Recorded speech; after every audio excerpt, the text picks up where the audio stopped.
Bienvenue sur TIV Info. N'oubliez pas de vous abonner et activer la cloche de notification. Donc man maa ngi tudd Madiaw Diop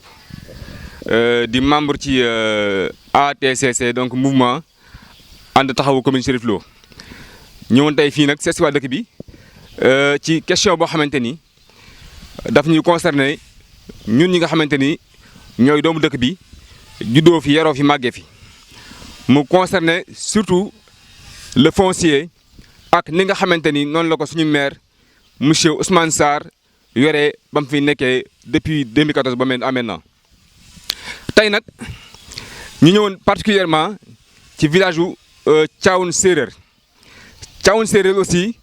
question foncier ni mu lëmbayee commune bi ñoom tamit noonu la leen engagé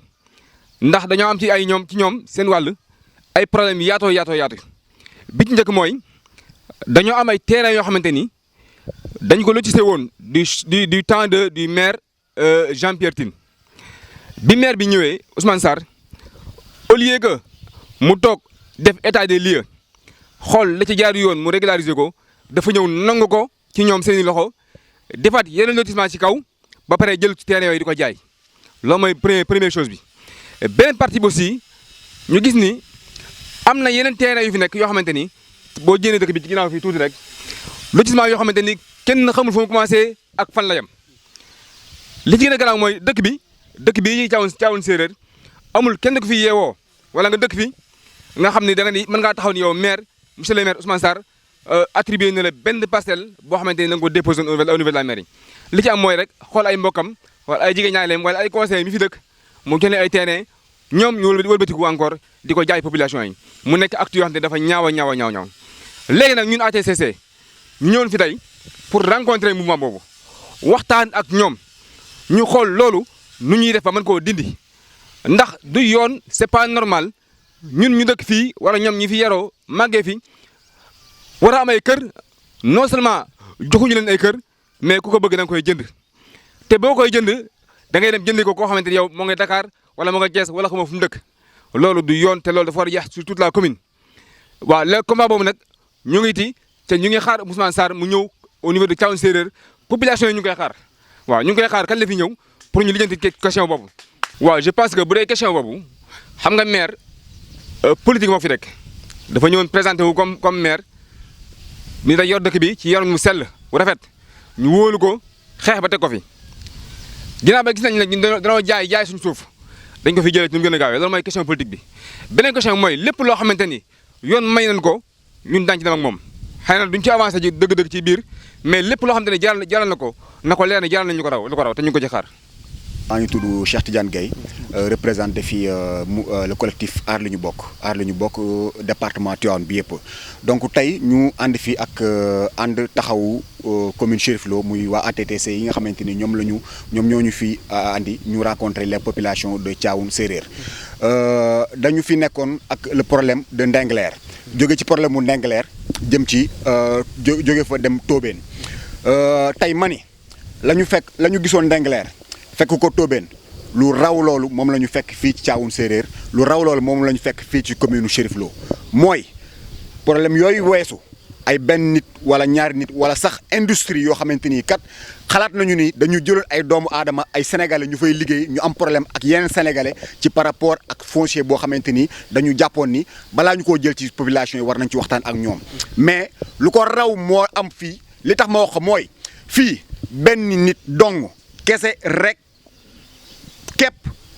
moo jël suuf dagg ko na mu ko neexee ak ñamu ca àndal di ko jaay ci njaayin moo xamante ni jaarul yoon population bi jóg am droit wu par exemple dem ci fi nga xamante ni mooy mairie jëlee fa papier yi nga xamante ni mooy daganal dagg boobu wala jaay boobu noonu ñu ni leen mënu leen ko fay am tey ñu ni le problème bi nga xamante ni moo subsisté mooy ce sont cette jeunesse-là qui est derrière nous. Ce sont ces gens-là qui sont derrière nous. Nous ils vont atteindre la majorité ou bien ils ont déjà atteint la majorité. War a bëgg am fu ñu dëkk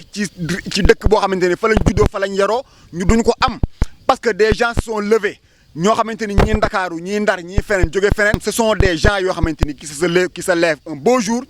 dagg ay terrain war ko attribuer nit ña fa dëkk duñ leen ko attribuer non ils prennent des étrangers jaay leen ko wala ñu jël plus de 40 hectares comme il a fait à Cherif Penkou jox ko des industriels yoo xamante ni ba léegi xamuñu lan lañ fay liggéey donc ce sont des gens qui se lèvent amuñu fa ñu dëkk kër ñëw fii Thiawoune ñëw fii Cherif Lo jàpp ni fii la terrain ga war a gën a mën a yombe jaare ci ay promoteurs immobiliers yoo xamante ni dañu jàppoo ak le maire Ousmane Sarr di def comment on appelle ça encore naka sulu noonu ci suuf soo nga xamante ni xamuñu spéculation ci suuf soo nga xamante ni xamuñu ña ko jënd sax xamuñu fan la féete donc ce qu'on appelle appel bi ñuy lancé on le lance à la population de Cherif Lo appel bi ñuy lancé on le lance à la population du département de Tivaouane appel bi ñuy lancé on le lance à nos autorités parce que on se demande pourquoi depuis les citoyens se sont levés pour aller au devant des autorités locales, c'est-à-dire en l'occurrence le sous-préfet, le préfet, le commandant de brigade, les commissariats de police. te mënuñu am foofu saafara pourquoi mënuñu am foofu saafara on se pose la question parce que dañu jàpp ni ay citoyens bu ñu jógee gis nañ xam nañu fii mbaxane doone benn fa ñu woowee fa ndax mbaxane doone benn balaa ñu faa àgg am nañ foo xamante war nañ faa jaar te foofu yëpp tey population bi jaar nañ fa te ba léegi amuñu kenn ku àddu ci problème bi ñuy woote appel bi ñuy lancé aussi ñoo koy lancé à la jeunesse c'est un combat boo xamante ni li ñuy wax li olof di wax mbéjum kanam borom moo koy fajal boppam mbéjum kanam borom moo koy fajal boppam donc noonu la ko ñëpp déggee noonu ñun aar la ñu bopp ñun FRAPP France dégage ñun ATCC ñoo ngi ci ginnaaw population bi ba keroog ñuy jot ci suuf si nga xamante ni ñun ñoo ko moomal suñu bopp. nga fay dëkk Thiawoune di wax ci turu jeune Thiawoune yi yëpp balaa may commencer damay remercier mouvement FRAPP ci ñëw bi ñu ñëw fii parce que ñu ngi ko doon xaar ku ñuy dooleel ci xeex bi moo tax bi ñu leen gisee vraiment dañu soulager problème mu suufu Thiawoune bi yàgg nañ diñ ko jooy fu ne jooy nañ ko fa jooy nañ ko préfet jooy nañ ko sous-préfet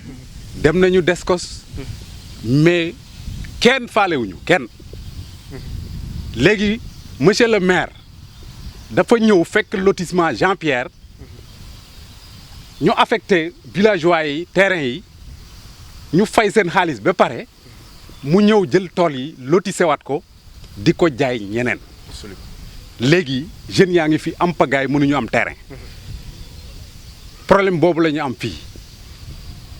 te ñun duñu nangu kenn jóge ci àll ba ñëw bëgg a jël suñu suuf duñ ko nangu tey duñ ko nangu ëllëg man nag maa jiite jeunes yi may wax ci turu jeunes yi di wax Ousmane Sarr ne ko léegi bu fekkee dafa am ñu muy jaay suuf si na ko arrêté ñëw régler problème suuf si delloo ñu suñu terrain yi ñu ngi ko may ultimatum bu nawet bi génne bu ñëw régler loolu ba nawet bi jeex ñun dinañ def li ñuy def parce que ñun dañu sonn dañu tàyyi mënuñu dëkk ci biir dëkk bi suñu doom yi war a am ay terrain mënuñu am terrain moom mu dem di dagg tool yi di ko jaay ñeneen loolu mënta nekk waaw loolu daal la ñu am lu ñuy wax ñu ngi koy xaar fii ak hivernage bi génn bis bu ñëwul régler problème bi ñoom ak waa sous-préfet ak waa préfet ñun dinañ def li ñuy def léegi nag luñ ci góobee gi gar voilà